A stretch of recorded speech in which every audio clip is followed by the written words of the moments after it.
binili kong rep pala kay mama. Pero kasi, tingnan nyo. Yung laman ng rep na ito, ay puro tubig lamang. Puro water. Tapos yung bigay sa akin ni Ma'am Vicky na pagkain.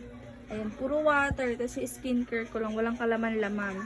Tapos dito sa may fridge, sa taas, yan, meron pang tirang baboy. Tapos ice cream. Yan, ice cream. Tapos, ice cream pero isda ang laman. Tapos, ayan, yellow.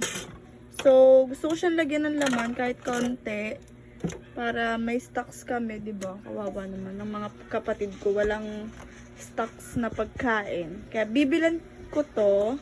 Mag-grocery kami ngayon ng aking kapatid para magkaroon siya ng laman, 'di ba? Sobrang bait ko naman. Ayan, kaya mamaya alis kami, magpapahinga lang ang person. Ayan. Pero bago muna ako umalis, is mag-a-attend muna ako ng seminar para sa aking online training. Ayan mga sis. For the knowledge lang ang person dyan. After nun, pumunta na ako ng palengke. Sa palengke ako bumibili ng mga frozen foods. And then yung mga meats, dito na mismo sa may Save More ako bumibili. Para isang bilihan na lang. Pumili ng kanyang biskuit. Lahat kasi dito ba?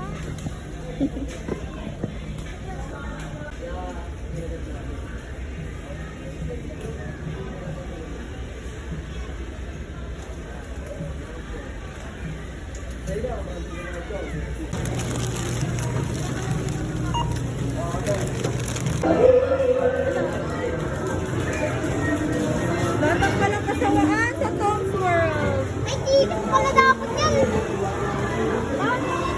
Dito kasi, sa ilid. Yan, ayan. Ayan na, mabuo na yan. Ayan na, nakuha ko na. Ayan na, nakuha ko na. Nasa na yung premyo? Ayan o. Ilan? Yun lang yan. 30 minutes pa daw.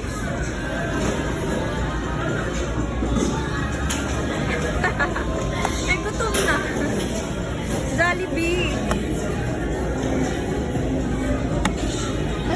Hindi kasama sa'yo kapatid ko. Kalto ko, tutulog talaga to. Wag o. Food mo, be. Eh. Gutom ang putik. Ayan na.